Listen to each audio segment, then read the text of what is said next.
I like to take decisions, and I think as a leader you need to take decisions. Not every decision is a good one. You need to take decisions. If no one takes a decision, at the end of the day you are slowing down the business. Right? At the end of the day you need to build something that helps people. When I start something, I want to finish it, and I want to finish it in the best possible way. I don't want someone to shout at me, to put pressure in the wrong way on me, right? I don't want that. So why would I do that with other people? When he jumped on the table and he said something in Japanese, everyone was looking at the translator, right? Like, oh, what is he talking about? Welcome to Sports and Outdoor Mentors. In this episode, I chat with Markus Hupach, the CEO of ARION, a sports-tech startup. Markus has spent almost 30 years in the sports and outdoor industry, working for major players including Runners Point, Sport 2000 and ASICS. I chat with Markus about his early career, finding balance, and his personal development journey, plus much, much more. But before we get into the episode, I have one favor to ask. Please hit subscribe. This helps us to continue to grow the channel, elevate the content, and bring you insights from even more leaders from the sports and outdoor industry. Thanks for your support and enjoy the episode. Markus, so looking back over your career, what would you say are the defining moments that brought you to where you are today in the sporting goods industry? Well, there are a couple of moments. I think starting with my childhood, I was very active. I was always in the nature, always doing sport, always being on the street, playing hockey, football, handball. So that was already, it showed my passion for movement and activity. And then actually during my study, I used to work for I had different jobs to finance my study. And I used to work for Runners Point, which was a German retail chain for running gear back then in a way. I used to work as a tech rep for ASICS. And that's somehow really interesting. In the early 90s, I opened an inline skate shop. Together with a friend who had the money and I had the knowledge, and that was really interesting, learning by doing. So I saw already that I love sport, I love equipment, hardware, hard goods, but what I like most is dealing with people. And that has passed my career till today, and probably we'll come to that later on. But it was always like the engagement, the interactivity with people, listening to them, trying to understand what they're looking for. And that helped me throughout my career. And before your career started, I think you studied initially, actually, you did a master's in science. That's correct. So somehow quite disconnected from although maybe a little bit less so now. But is there anything that when you kind of look back and you reflect on those studies, is there anything that you kind of clearly see as value and you took away from that even today is still relevant and has been important for you? Well, maybe to explain a little bit why I studied science is actually, I wanted to study sport, but I used to play handball, and I was a semi-professional handball player, and I killed my knees both sides in a way, so I had no chance to actually go to a sports university and apply for, or to study there. So that was the reason, and then it was rational to say, okay, science is super important, and my parents also helped me and said, like, Markus, science in Germany, made in Germany, that's super important. It builds a foundation for you, and you can do everything.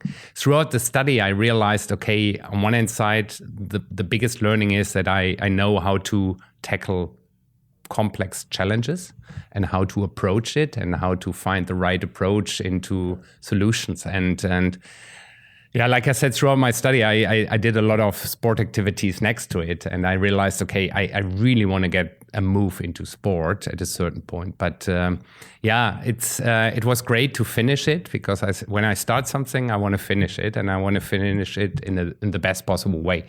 And that's what I did. And I think it was really in the beginning that a professor said, the most important thing you learn is really not the content here, but how to tackle a complex topic, a complex challenge, and how to slice it and dice it into mini pieces in order to get to a valuable outcome.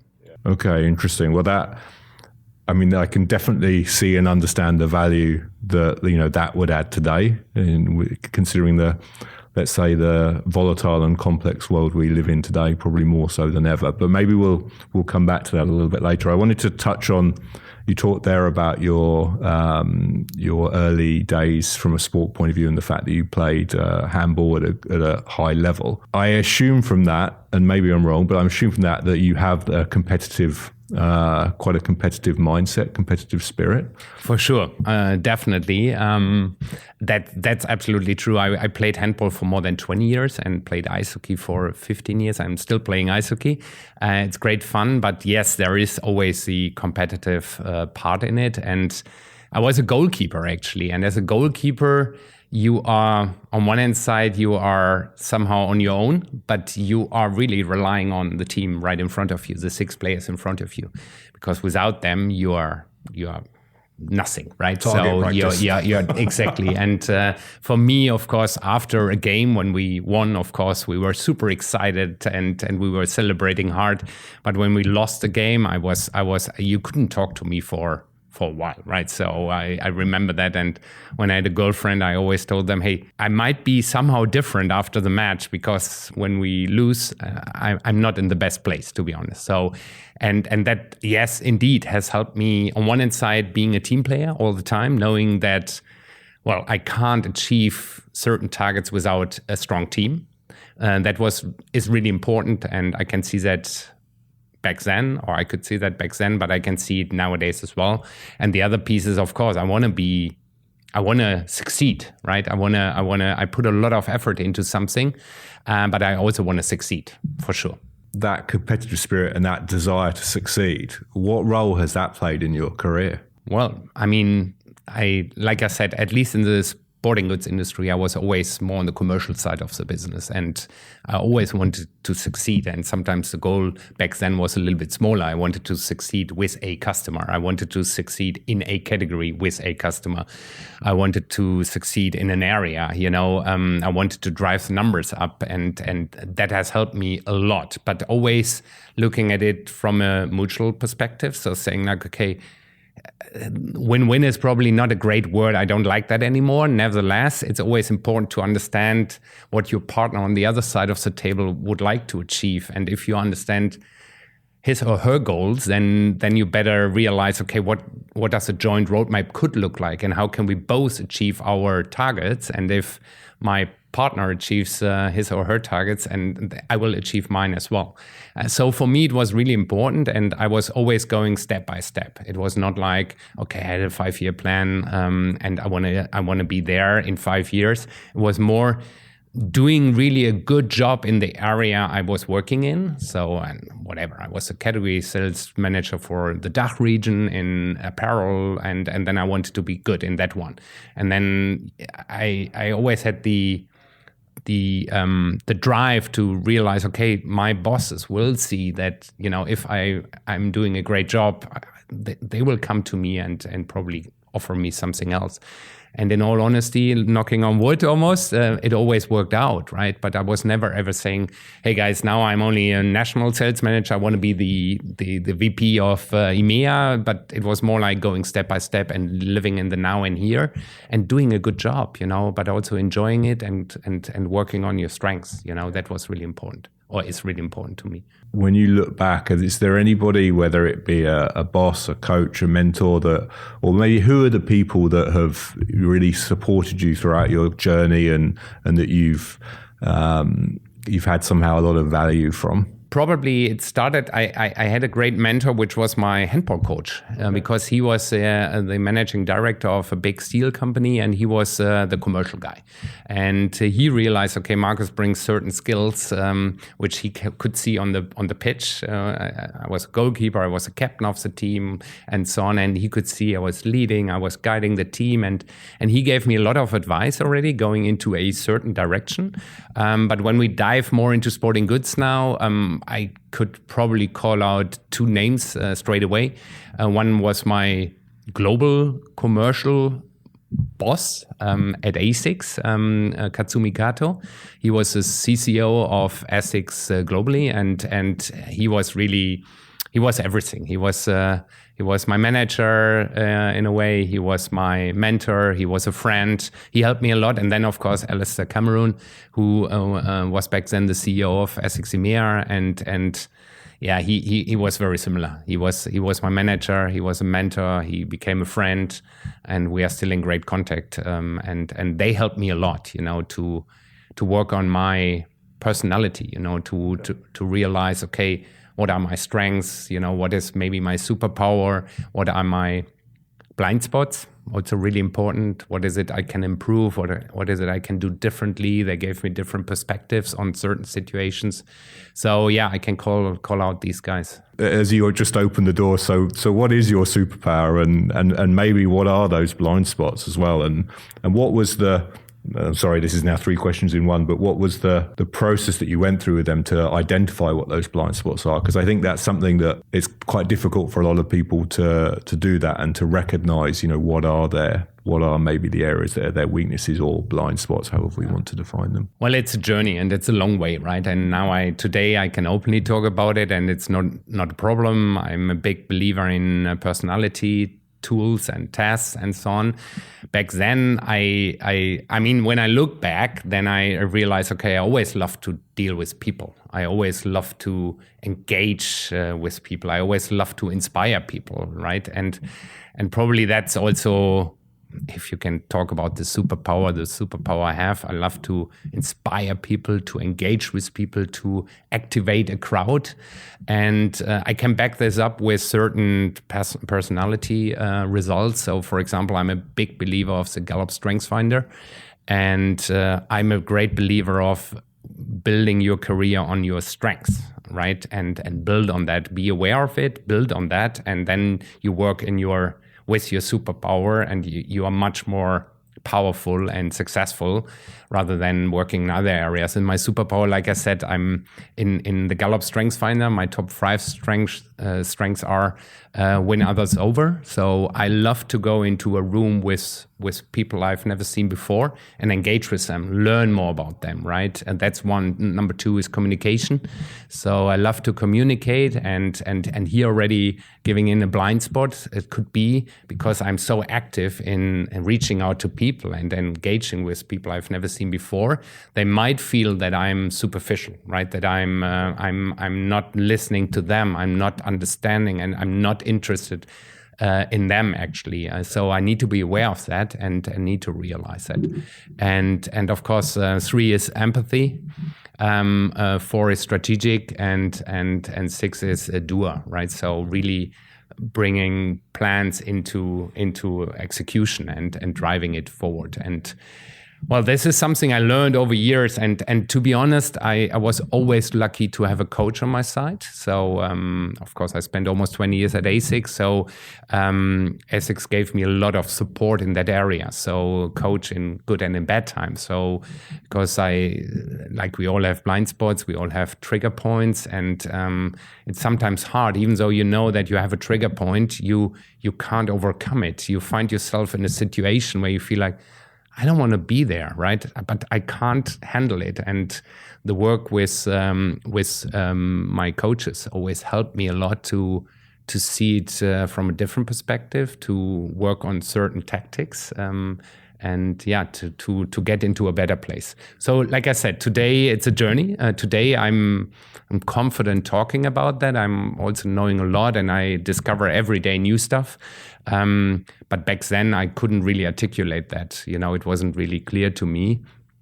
But yeah, this is, I would say, superpower, blind spots at the same time. And you talked about working with a coach there. Was that something that you personally kind of actively sought out, or was it something that was provided, let's say, naturally in the process through ASICS? Well, probably in the beginning it was offered to me, but after a while I realized that it's really beneficial for me, and I actively asked for it in a way. So I had over a couple of years, I had always the same coach.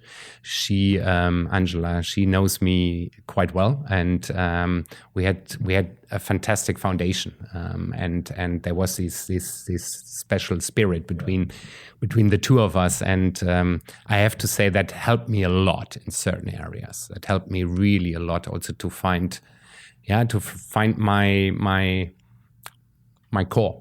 So you've worked for some quite prominent names, prominent brands in the industry. So you already mentioned Runners Point, we already mentioned ASICS, and then after that came Sport 2000. But when you look back over your career, is there something that, in retrospect, that you would do differently if you could? That's a really good question. And by nature, I'm a person which is very positive and optimistic and doesn't look back too much. I want to take the learnings from the past and also where I maybe failed, where I made a mistake, where, is it in the big world? I mean, when I look at my time at ASICS, I do have to say, of course, there were many moments where I could say, like, do I go right or left? But all in all, I really had a fantastic time. I'm grateful that I got into that position where I was back then, and I also had the chance to live in Japan for a while. It was great. And then, I wanted to learn new stuff, and I realized, okay, I don't know how I was in charge of the go-to-market meeting or sales meeting every season, right? And we had 2 per year, and being on stage, talking to 500 people was it gave me energy, goosebumps, right? I loved the stage in a way. But I realized after probably 20 go-to-market meetings being in charge, I realized, okay, I can't hear myself anymore being on stage, right? So talking to the crowd and trying to activate and push and come on, guys, we can do better, and ASICS is great. So, and I realized, if I can't see myself on stage anymore, how about the audience, right? And then I realized, okay, I want to do something else, and then I needed to do a shift. And I'm not regretting having done that, because for me, it's all about lifelong learning, right? And for years, I've spoken always to retailers and with retailers and building plans with retailers, but I really wanted to understand the other side of the business. That's the reason why I actually moved, and I learned a lot. But again, back to your question, regretting, not really, to be honest. The move to Japan was almost spontaneous, but that was for me an accelerator in a way, right? Because I learned the company from the roots in a way, and that was amazing. There were moments where I definitely acted not professional enough. And why is that? That's because of my trigger points. So one of the biggest, or my greatest value is honesty. And when I realize that people are not honest to me, that triggers something in me. Okay. And then I'm not acting probably 100% professional. Okay. And there were moments where I regret that I reacted in the way I reacted, which wasn't really helpful. Yeah. Nowadays, I can go back to the person, to the team, to whatever, and say, hey, guys, that wasn't professional. And the reason is that it triggered something in me. My number one value is X, Y, and that. Yeah. And in that situation, I felt I wasn't treated in the right way. And that's why I reacted. Well, again, this is now with my experience and probably the age and so on. But in certain situations, I couldn't do that. And I have to say that there were moments where I regret that I've done or reacted like this. Yeah. Yeah, but I think to recognize that and to be able to reflect on it now, I think is very powerful. You've already mentioned about kind of learning being important to you. I think, that ability to self-reflect and be self-aware is very powerful. Yeah, again, also a journey, Dan, right? So it's not that I was able to reflect on that like I can do today, but it's really, all the work I have done over years with coaches, with those tests I did with other coaches, helped me a lot to get there. And I'm very open about that. And I feel it's part of my personality also.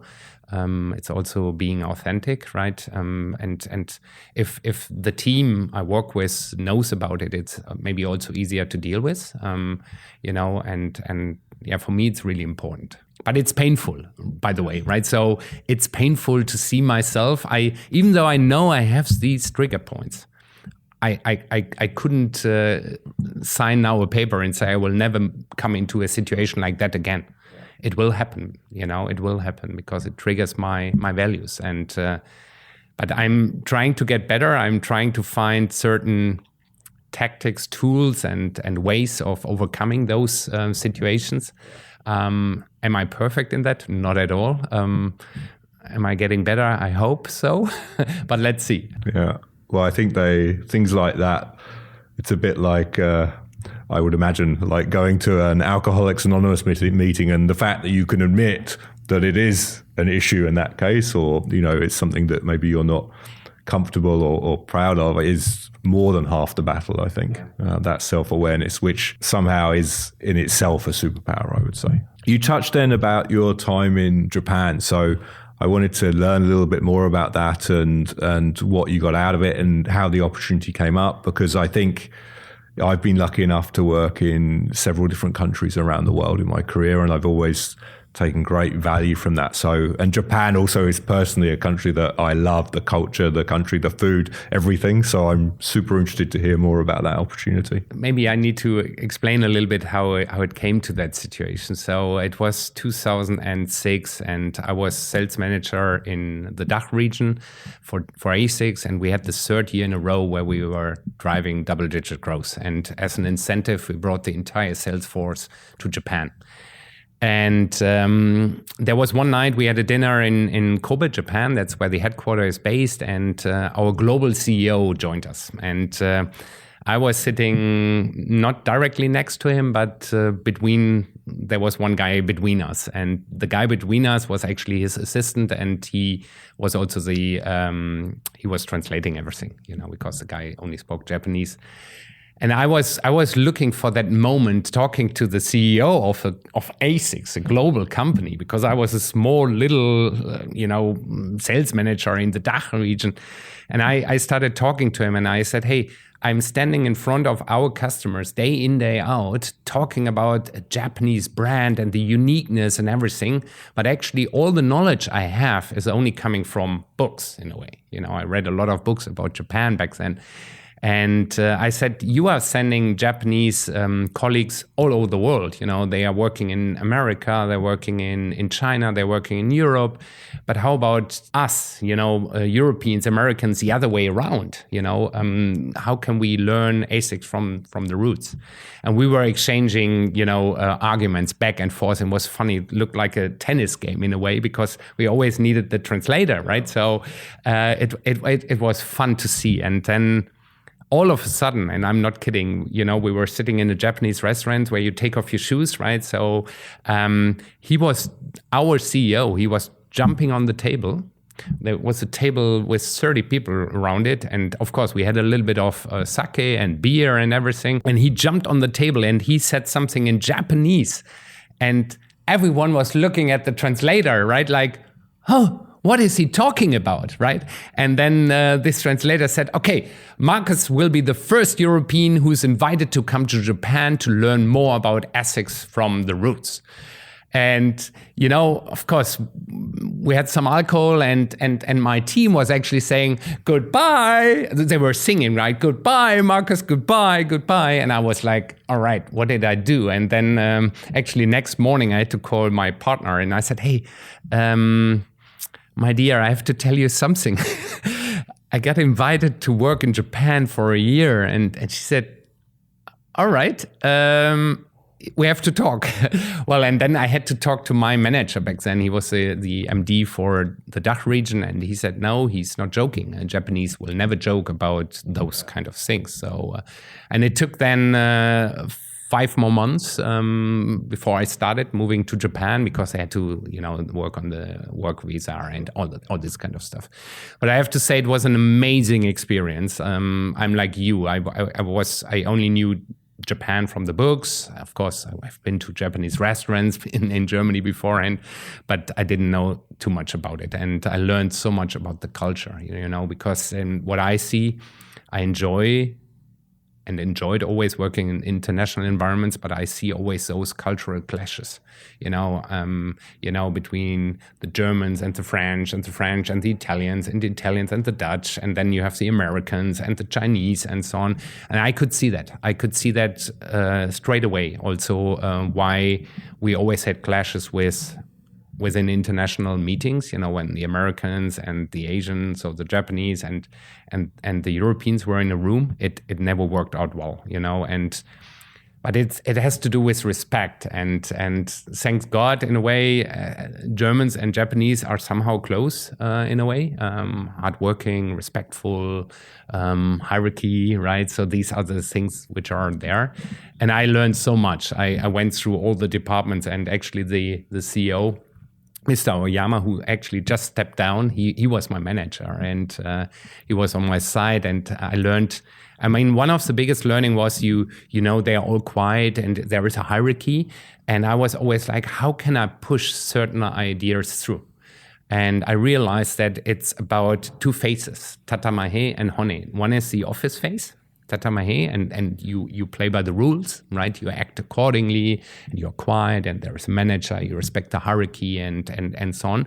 But then after work, they take off that mask and have the other mask on. And that is actually, they talk straightforward to each other. So in this case, I went out with my manager for dinner, for example, and we had great food and we had some drinks. And then I could share my thoughts, my feelings, my ideas. And we had a discussion on eye level. And it was great. And that's how you placed actually your ideas and push them through. Of course, next day, what you shouldn't do is go to your manager and clap him on the shoulder and say, "Well, it was a great night last night." You should not do that. But you will realize that he or she will actually digest all the ideas and bring it back to the team. And that has helped me a lot in that area, to understand much better how our headquarters acted. And I was, in a way, when I came back, I was always like a mediator, because I realized, okay, again, there is a clash, because, most of us are non-native speakers, right? And Japanese, the English was then a little bit poor, and then you had the Americans in the room and others, and you realize, okay, native speakers, non-native, and there was already a clash on that level, and this is how it started. And then, of course, Japanese, they digest first. The word no is hardly existing, right? So we will consider. And that often means then, okay, that's a no in a way. From their perspective, they are very analytical. They dive into the details. They need a lot of facts on the table. For us, Europeans or Americans, it was too slow. And you need to find the common ground to build something meaningful. And I have to say that helped me to build the highest respect for Japanese and the accuracy, the eye for detail, no gimmick. It is all when they brought something to market. It took time to develop it, technology, innovation, and so on. But it was always. It had substance. There was a foundation, right? There was something really important in it. And I have to say that helped me a lot. And I'm still in contact with people from Japan. They are texting me, and I'm their Tomodachi, which is friend. And they are sending me Christmas cards, and I'm in contact with them, and traveled with my parents-in-law 2 years ago through Japan. And we met a couple of those guys. For me, it was a great time. So would you say that the biggest learning was the importance of somehow cultural understanding and the differences between the culture, or was there any other kind of major learnings that you took away? That was on the more generic side, definitely that was one of the big things in a way, the really big things to learn and to take from, to listen to them, to understand, and so on. On a professional side, let's talk sport. It was really like, it's all about innovation, it's all about technologies, it's no gimmicks in a way, right? So for me, that was really important, bringing something true to the market. Purpose discussion is probably very active these days. Back then probably wasn't that active, but it has ASICS is anima sana in corpore sano, a sound mind in a sound body, and that has purpose, right? And we live by that in a way, and that was one of the big takeaways for me, to realize, okay, you need to, I mean, if you're a brand person, you need to live and breathe it, and you need to believe in it, and you need to understand it. And then you can stay in a very authentic way in front of your partners, the customers, and so on, and sell it with a very different energy and passion and belief. And that's, for me, was always important. If I do something, I need to believe in it. I need to show the passion, and then the energy comes with itself by nature, right? So these are the two really important things I would take away. Okay. And maybe, one more, it's the network, right? Having a strong network. Maybe we can talk about that later, but network is super important. And like I said, I'm still in contact with certain people, and that's an active network, right? It helps you. You can engage with them and reach out to them. And yes, it takes time and energy, and you need to invest, but yeah, these are the important things. You spoke there about your partner and that difficult phone call following that. Sounds like a very almost life-changing dinner experience with the ASICS team in Japan there. But yeah, talking about your partner, I know that for you, family is, really important for you. But you also, today you're leading a tech startup. You've had senior leadership roles for several years now. And as well as being the CEO of the company, I know that you're advising other businesses as well. How do you find and maintain a good balance? Because you're competitive, you want to do well in whatever you're doing professionally. Family is really important for you. I know a lot of people, including me in the past, have found it difficult to find that right balance between the two. What's your approach to that? Same here, probably. I also had challenges. At ASICS, takes the example of Japan. I mean, when I made the decision to go to Japan, I was very much focused. I want that. But my son was only 2 years old, for example. And yeah, I went on my own, right, for almost 12 months. And that was a hard decision. And I have to say then, when I came back, I moved to the ASICS headquarters in Hoofddorp in the Amsterdam area, was part of the team in the EMEA headquarter. It is definitely a hamster wheel in a way. You work really hard, right? And I was away from my family, right? During the week, I was on my own, and to be honest, no one was waiting for me. So I was the first one in the office and the last one leaving, But it was, for me, because I worked really, it was a big passion for me. I was really working on my strengths. I was on the commercial side. I was dealing with customers. I was dealing with people. I was in an international environment. There was so much energy, and I have so much energy that I was not in balance when we talk family. And it took me years, to be honest. And that's one of the big learnings. I was going on a hike with my dad, and my dad was then 75, and he was always hardworking. And in a way, he was my role model, and he was coming up with the things, only hard work pays off, and you need to invest, and so on. And I, obviously did exactly the same. And at 75, my dad retired, and we went on that hike, and we had a good talk. And he asked me about ASICS and how it goes and how is the business and everything. And then I told him again, I need to go to Japan for the quarterly meeting, and we have a global sales meeting, and we have this and we have that. And then all of a sudden he said, "But is this the purpose of life? To work so hard and so much and being away from your family?"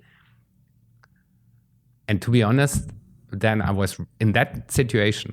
I was really upset. I was really upset with my dad. Why? Because for my whole life, he almost showed me, teach me a little bit, and he was a role model and worked so hard and to get to the next level and.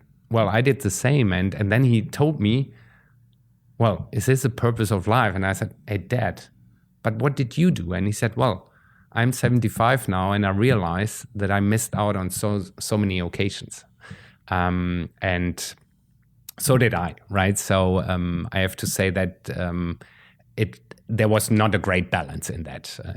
Commercial or business-wise, professionally, I was successful, I would say. It was great fun. It helped me a lot, but I missed out on many things with our kids. So, and I was looking into, I realized that, and then I said, okay, I need to find a better balance. Not these this work-life balance, you can argue about it. What does that mean, right? So it's more paying greater attention. And one pain point, and actually I was joking with my sons actually a few weeks ago about it. They were, when we went on holiday in summer, we set ourselves some rules.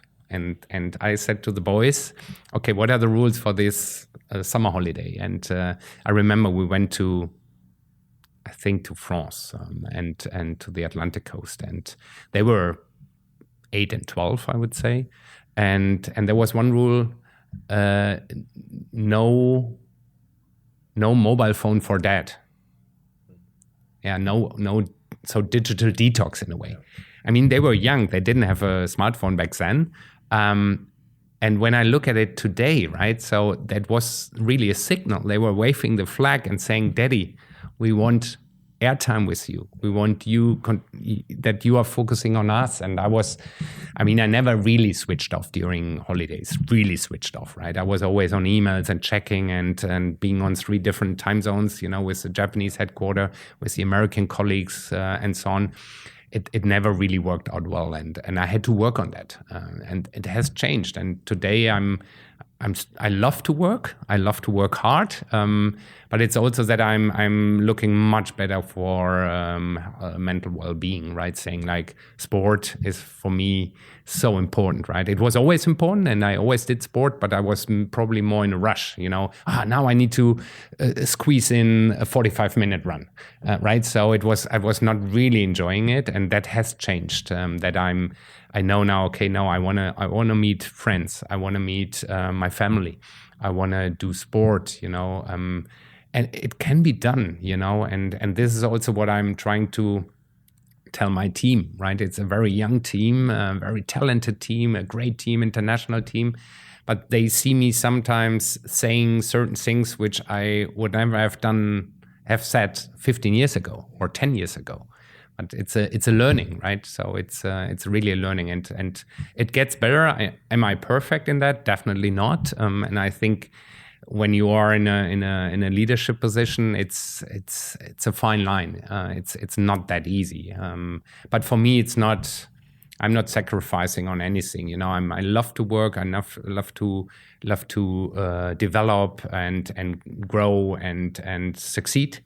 And then there are moments where I clearly say, okay, I wanna enjoy. Like I'm just coming back from a Christmas break, and I needed it. I could see my batteries are empty, and we went on a family holiday, and we did skiing. And for me, the mountains, nature, movement is everything, and it gave me so much energy. And our kids, they really, I could see that. They were smiling, they reached out to me, and of course now they are grown-ups, right? So I would say in a much better place than previously.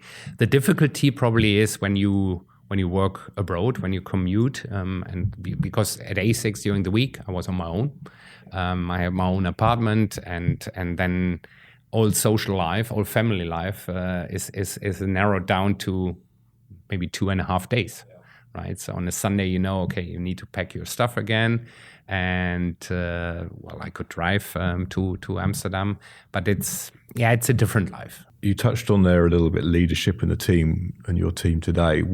As a leader of a business, what do you think is your or the most important role for a leader? So nowadays, again, disclaimer, it was really a development process for myself, right? So from a colleague to a manager to a senior leader and so on, it's a journey. And I can tell you, I regret I made a lot of mistakes, right? So micromanagement and all this kind of stuff. But nowadays, for me, it's really empowering the team, supporting the team, making sure that the team can really flourish, can grow, and can work on their strengths, right? So that I'm actually just in the background and trying to support them. So the question for me, how can I help you then, is one of the most important one, right? So when I have one-on-ones actually every week with my direct reports, they have 90% talking time, I have 10%, and I'm actually only asking what support do you need from me? How can I help you? Right? That's for me more important and most important actually. And then of course another one is of course being inspirational. Being the inspirational leader, giving them a direction, giving them also security, and especially in the world we live in nowadays, right, where it's vulnerable, it's changing a lot, and one crisis is coming over the next one. So and you need to give them some security. And that's for me really important as well. But then also, there are a lot of things: communicating, transparent, clear, living by your walk the talk, right? So that's really important. They need to know with whom they deal with, what are the values of the company.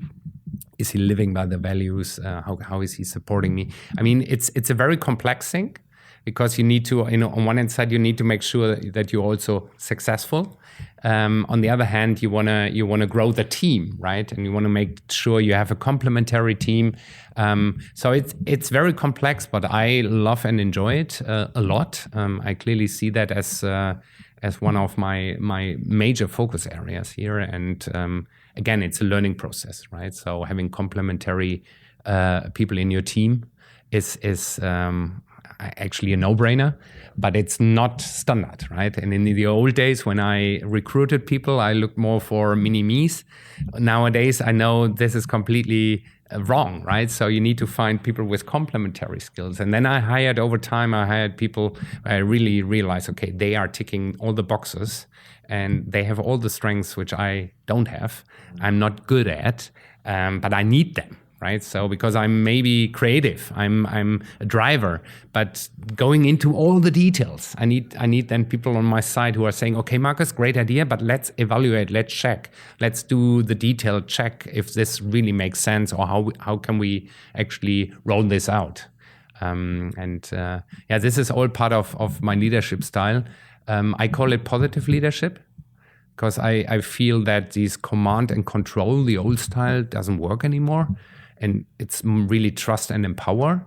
And it does not mean you are really a loose manager, right? But you are acting differently, and you appreciate things. You see success stories of individuals. You see people. People want to be seen. They want to be taken serious, and not just as obstacles or so. Do you think that you use the word there, the kind of the old style of command and control from a leadership point of view? Do you think that change in leadership approach, and I think we have to be a little careful here, because I think there are probably still quite a lot of people that actually do still lead in that way. But I also agree that somehow on a macro level, the aim, the desire for many people is to be more inclusive in their leadership and more supportive. What's driven that change, do you think? Is there something is it that leaders are adapting to the world, or what's kind of driven that change? And is it being driven by just the fact that people like yourself are realizing that actually, in retrospect, this isn't necessarily the best way to get the best out of my team? It's a very complex question. Try to answer it in certain ways. The first thing for me is, I always say, treat people the way you want to be treated. I don't want someone to shout at me, right? To put pressure in the wrong way on me, right? I don't want that. So why would I do that with other people?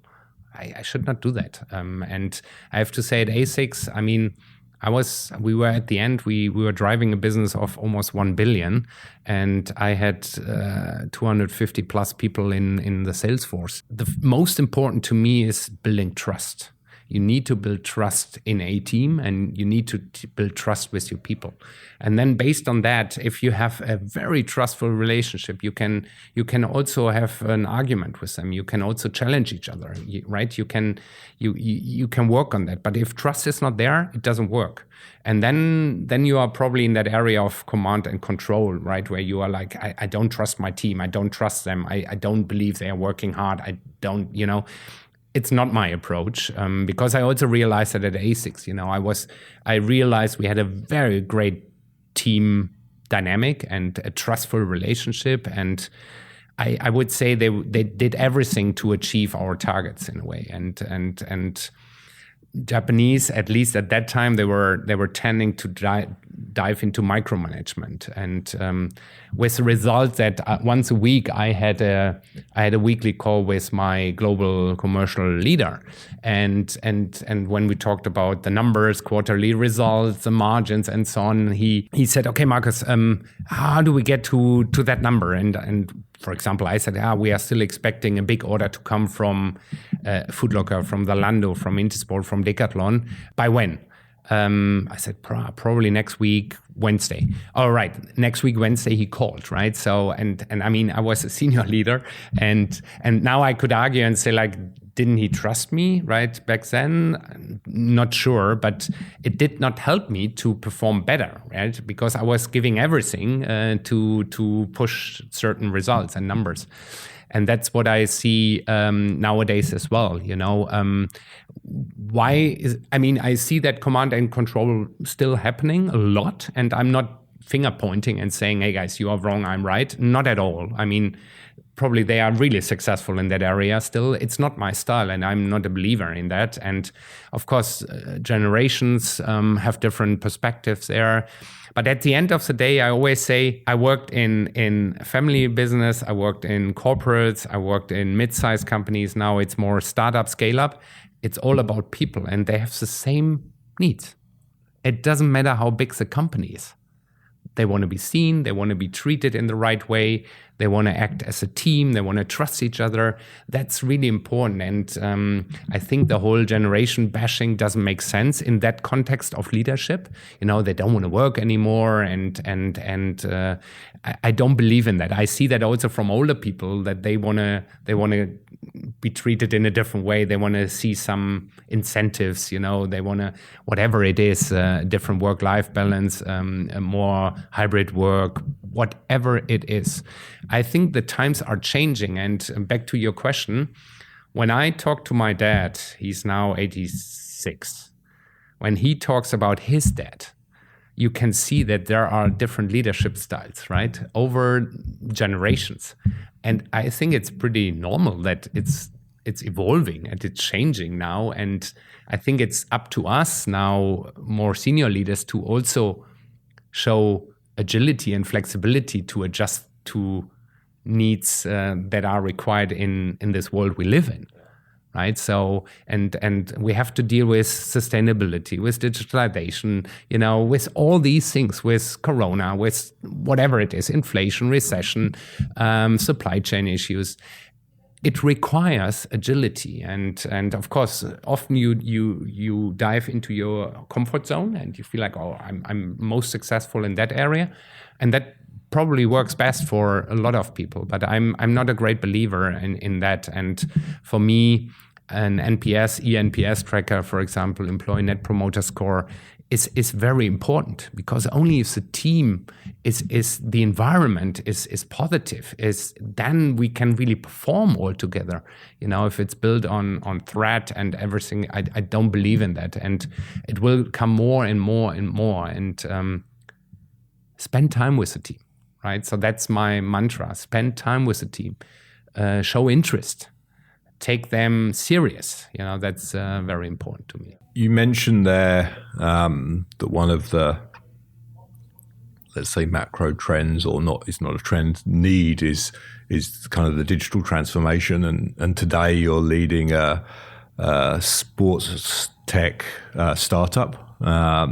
So obviously that business is not about digital transformation because it's digital native. I mean, it was digital from the start.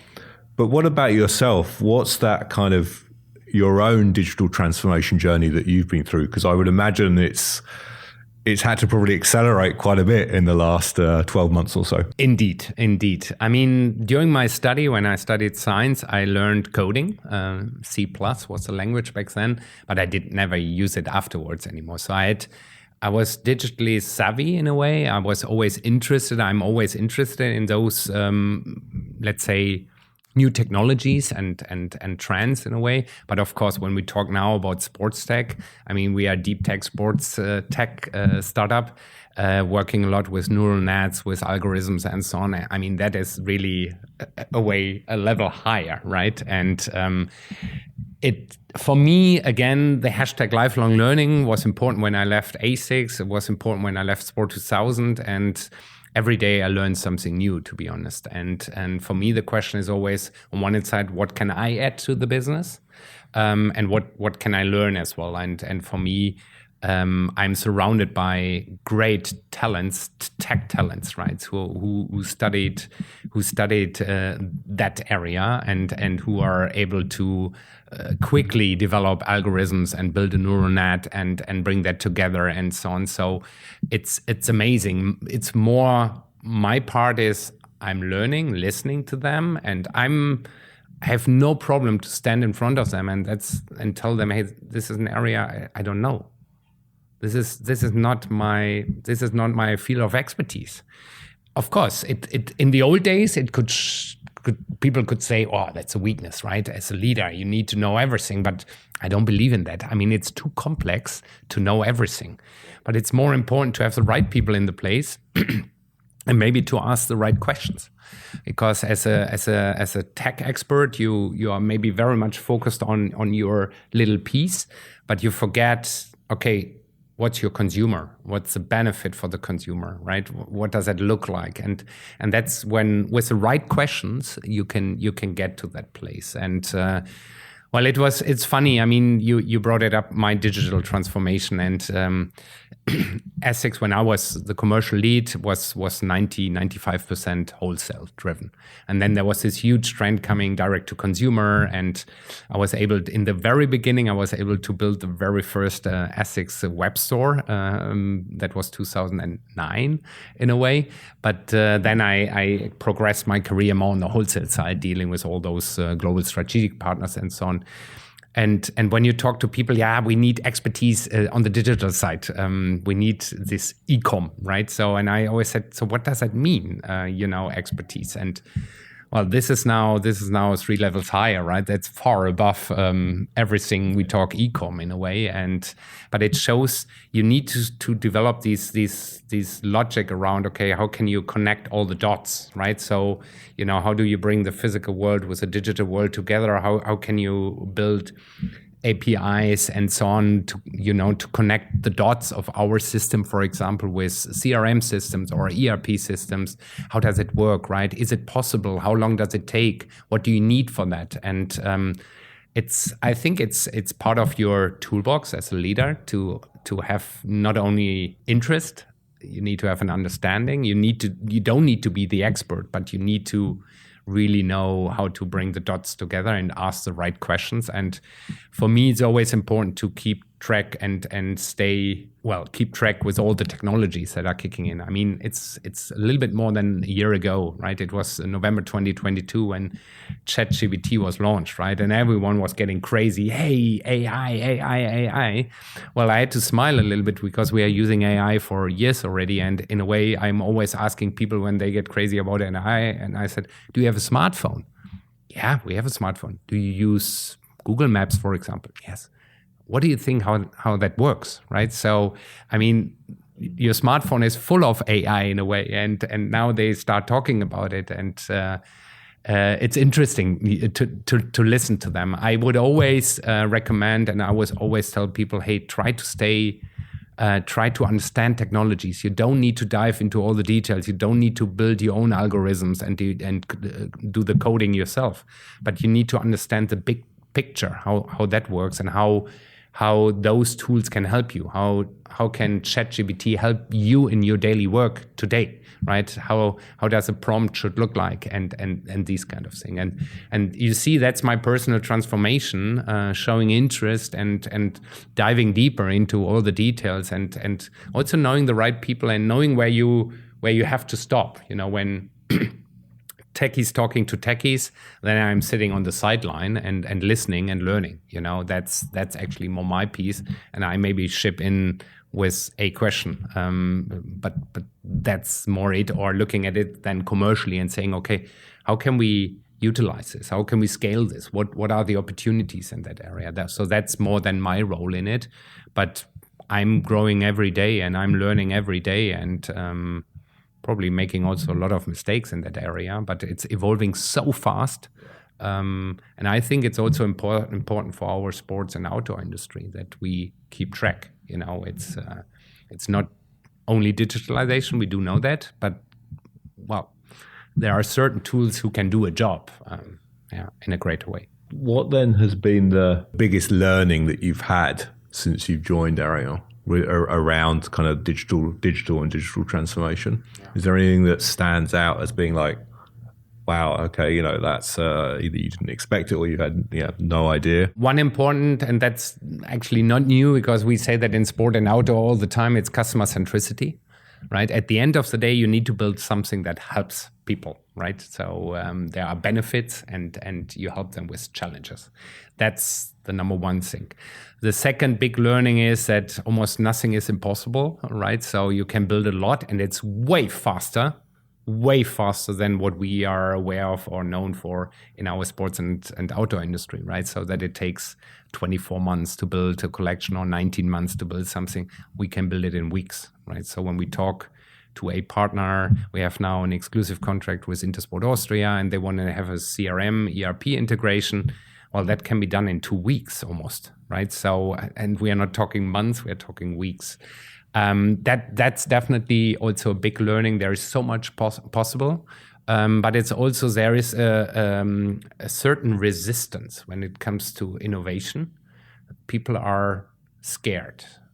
That's a big learning. When you come with something which is highly innovative and it requires some technical skills, you need an iPad, you need to connect via Bluetooth something, and it delivers you a result within seconds, which are very objective and which are backed up by studies from universities, but people are scared and they are like, okay, that's too much for me. I don't want that, right? Especially when you work in a very physical world we live in, and when we work a lot with emotions. It's still important, right? So talking running shoe, I grew up in that industry with Runner's Point. I still have in mind those, okay, you're running on a treadmill, I'm standing behind that person, I can see you are late stage overpronator, right? So how can you see that in a way, right? Because we are not built, we are not experts in that area, but we always had that, and consumers were really relying on our opinion in a way. And yes, you build expertise, I agree to that. But the world has changed and has evolved. And now our tool can do that within 50 steps and gives very objective results, black and white, with clear KPIs. But I see the resistance. No, I've done that for 20 years and it worked really well. And I always bring the quote from Henry Ford, Yeah.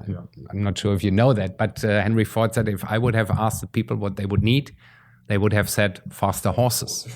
Yeah. Well, we both know what came out of it, right? So, and that's the same with us, innovation.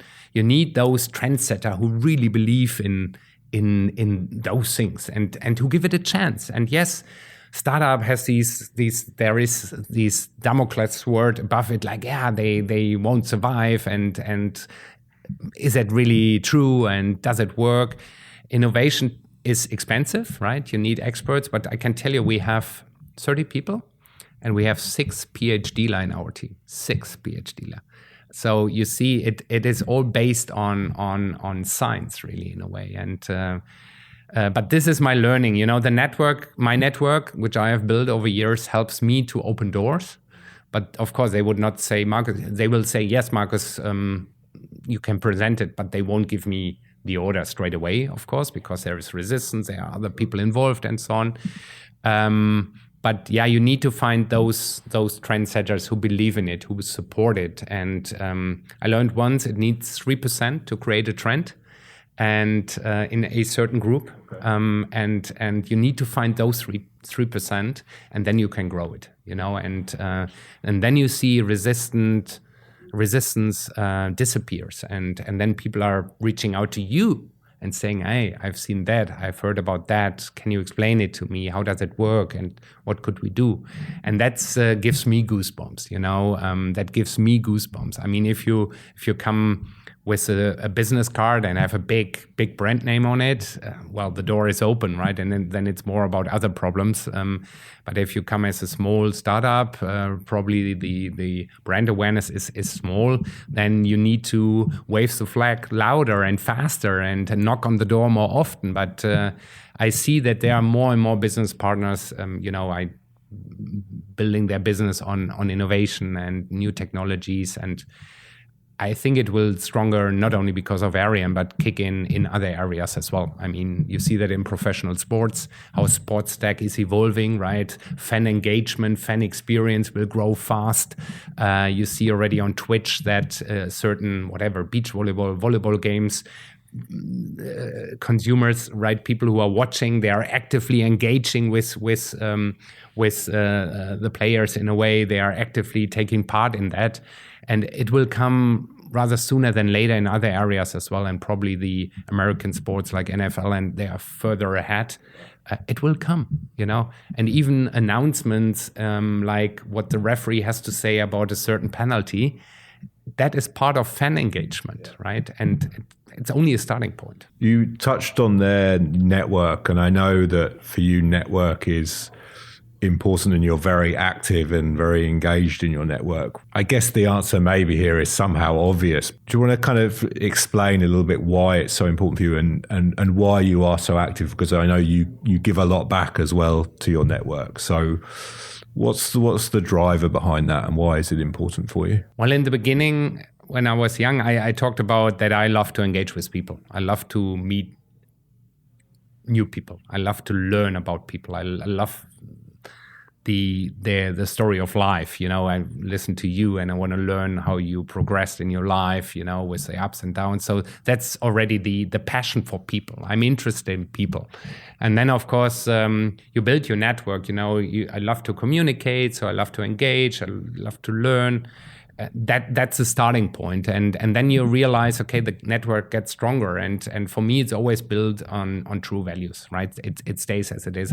Last night I was driving back from Eindhoven, where the ARION headquarters is based, to Cologne, and I was on the phone with Markus Hupach. He's a former CCO of Intersport International. I worked with him together for more than 20 years, and it's he just retired actually 6 months ago, and we had a good chat, and I keep that network alive. And for me, it's not about, okay, I need him to succeed in that area. No, it's because I'm interested in those people. And I don't know if you know the author, Adam Grant. He has a book, Giver and Taker.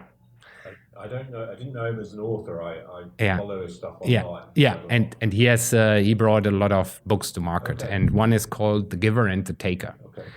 And I see myself as a giver. I like to give. If you need something where I can help you, I'm happy to help. And I am not expecting anything in return straight away or anyhow. So for me, that's what it is. And if I can help, it doesn't take much, right? So if someone asks me for a favor or something and I can really help, then I will do so. I'm more than happy. I have to say my network is sometimes also changing. So I also realize if there is only a taker in my network, then I probably won't spend too much time with that one. When I realize they are only utilizing me and using me, that's not me. But overall, I'm a great believer in network, and for me, it's very natural. It doesn't take a lot of energy. Like I said, communication is key. I get a lot from them. I learn a lot from them. I ask for advice. It doesn't matter how old I am. I always also need advice in certain areas because I find myself in new situation I've never been before. And then I want to learn from someone who has been in such a situation. And that's really important to me. And I keep it alive. And I know that some of my friends in the old days always said, you and your network, you drive me crazy. And I said, well, I enjoy it. For me, it gives me energy, right? So I get energy out of people, and that's important to me. And what role do digital tools play in that? I mean, you gave just then the classic example of a 30-minute phone call with Markus when you're driving, which I think many of us do when over our careers, we've spent a long time in cars. But what are digital tools now playing a role, or what role are digital tools playing a role now in your network? Well, social media is, of course, a big one, and LinkedIn is probably the platform to be, at least for me, I have to say. You will always find people who are just stealing your time, right? But it's up to me to decide, okay, how much time do I want to spend with certain people and how much time do I spend with others or not on social media. But social media is really important to me, to be honest. And the way of communicating has changed as well. Of course, nowadays, I mean, in my team, we have the whole Microsoft environment and Teams and so on. We use Slack, but we also use a lot of WhatsApp in a way for quick engagement and exchange programs. But for me, it's fundamental to also test new tools, right? So sometimes new social media tools are popping up, and then you realize, okay, that's not for me. That doesn't make sense to me. Instagram actually released a kind of X, so Twitter tool. And you need to define, okay, what is a communication tool for you, right? Because otherwise you get crazy and you get 10 times the same message from different sources. If you use TikTok or our kids' Snapchat or Insta or LinkedIn, whatever it is, for me it's also I need to funnel it into something, and LinkedIn is probably the platform, and that's maybe a surprise to you, but I often still pick up the phone and say, hey, let's quickly discuss. I mean, you saw me earlier this morning. I was talking to one of our big partners. I think the whole email dilemma is a big one. You know, at ASICS, I had a few hundred per day. It was crazy, and you could never answer that. And you know, like you were always on CC and you couldn't follow up. And anyway, and it's still the case today. You know, I always say to my team, hey, don't believe you send an email and you push a to-do into someone's garden and they will pick it up immediately. If you urgently need something, or you need a quick response, or you need just an information or something, pick up the phone maybe, all right? Or go on a Teams call or whatever it is, right? So, I mean, how many percent is it? 60% of emails are understood in the wrong way, and this is creating a lot of trouble, and it's getting worse and worse and worse, right? It's like a hurricane always, and I think picking up the phone and having a chat is important. I'm also very modern. I mean, we have a very, very open office hybrid solution in a way. Nevertheless, I also enjoy very much a face-to-face conversation, you know, because that's also where you really build deep relationships over time. If you knew you weren't going to fail, what would you do differently? I like to take decisions, and I think as a leader you need to take decisions, and not every decision is a good one, but you need to take decisions. If no one takes a decision, at the end of the day you are slowing down the business, and you will never find out if it was a good direction or decision we took, or a bad one. So that's really important, and I'm probably sometimes too fast to make a decision. But if I feel I have all information on the table, I got everything I needed in order to see the big picture, then I decide, right? And then I need to stay behind it, and I need to defend it, and I need to go through it. And often, which I regret, we made a decision and we were reverting the decision before actually the result really kicked in. So to give you an example, at ASICS, we did an organizational change, a really big one. And I was introducing on the commercial side cross-functional teams for global accounts. We had global account groups like the Food Locker Group, the Intersport Group, Dijkman Group, and so on. And I still believe it's the right decision to focus really on those partners with a cross-functional team. But in certain areas, we were not really waiting for the result and saying, it's not working with the smallest hurdle and the smallest challenge on its way, that we actually then were reverting certain things already. And I think that's not right. Sometimes you also need to give it a breeze. You need to give it some time to see really the results of any decision made. Yeah. Like I said, I mean, if there is a tough decision in the old days, I always made everything up with myself. So I define, especially also in private life, I was like, no, okay, I know myself best. But that has changed. So I'm reaching out, I'm asking friends, I'm listening also sometimes to people who don't know me well, right? Because they often give the best answers, right? The most neutral ones. And that's the same with business, that you then decide and say like, okay, let's go. We have everything on the table. We have the hard facts. We have analyzed certain areas. We heard every person around the table. We reached out to externals, and then we made a decision. Yeah. Is it always successful? Definitely not. What's your favorite piece of sports or outdoor gear? And you're not allowed to say anything to do with ARION. Or... No. I'm really addicted to high performance outdoor gear, right? So, and I just came back from a ski trip, and I have a couple of great outdoor gear in my closet, and actually 3 different sets, and they are all really, really expensive, to be honest, but they are also really, really good. And some of them I have already for a couple of years, like I love really a hard shell outdoor jacket and the right outdoor pant with it, which is perfect to me. I love it. It's lasting for years, and it's still waterproof. It's helping me to fight all the weather conditions out there, and that's amazing. It really depends on the time, right? So skiing outdoors is one thing. I actually 3 years ago I bought a couple of new touring skis to do that. I love them. I play ice hockey twice a week, if possible, timing wise. I love that gear.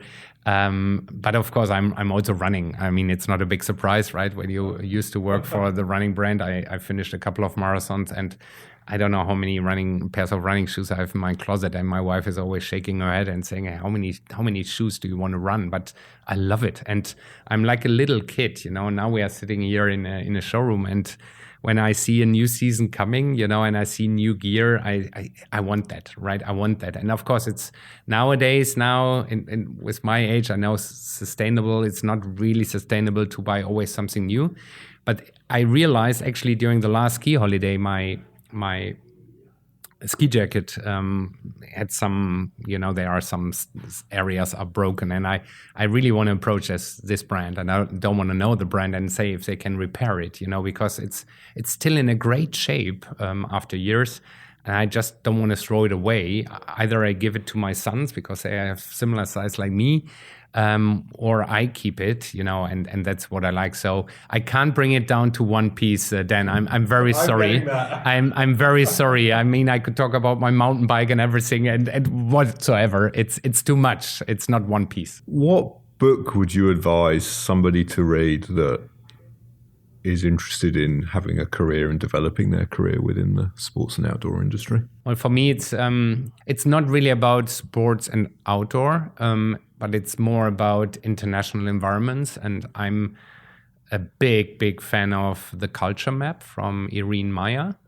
I love it. I really love it. And I have read it a few times, and I always pick it up again, when something new kicks in. That is definitely a recommendation if people love to work in international environment. And it's not only about the nationality. I know it's the personality and the company culture, but it all comes together. And in that book, it's very lively explained in a way.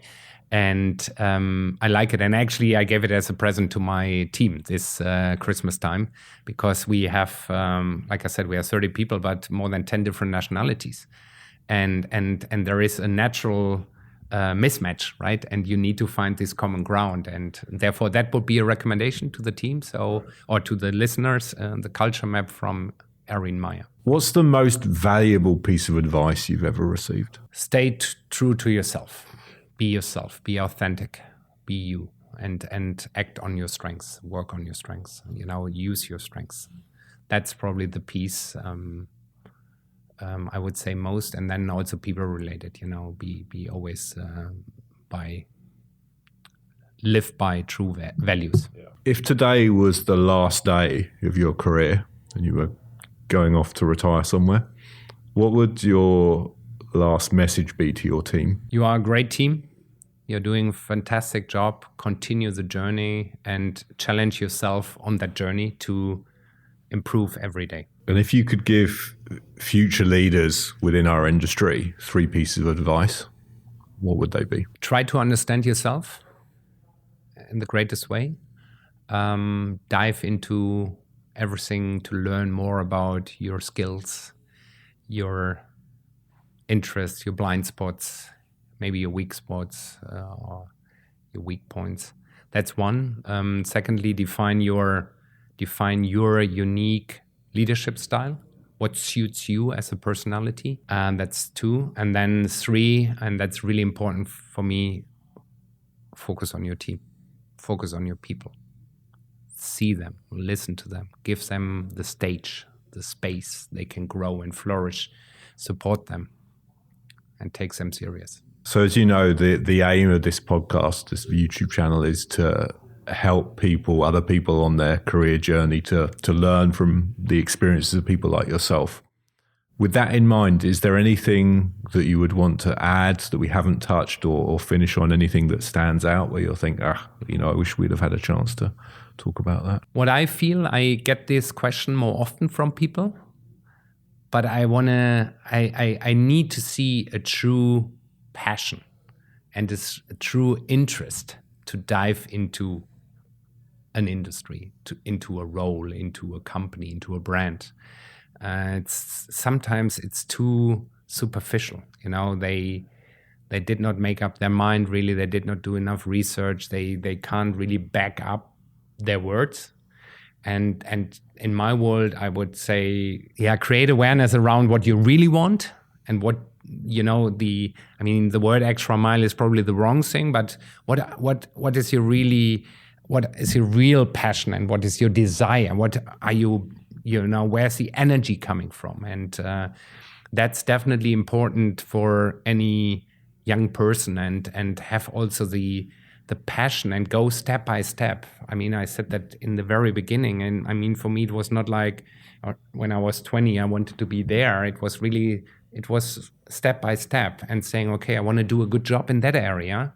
And then I can do the next step. And then I can do the next step and so on. And that's for me most important. And that's also what people or the young generation or others who want to dive into that area should look into, and then build a very good, valuable network, of strong people. Give and take. Important. Perfect way to end. Thank you very much, Markus, for your time and sharing and being so open. I really enjoyed this chat, and hopefully that our audience will do so. But thank you for your time. Thank you very much, and all the best for the future. Thank you. I hope you enjoyed the episode as much as I did. We love to read your feedback, so please leave your thoughts in the comments below.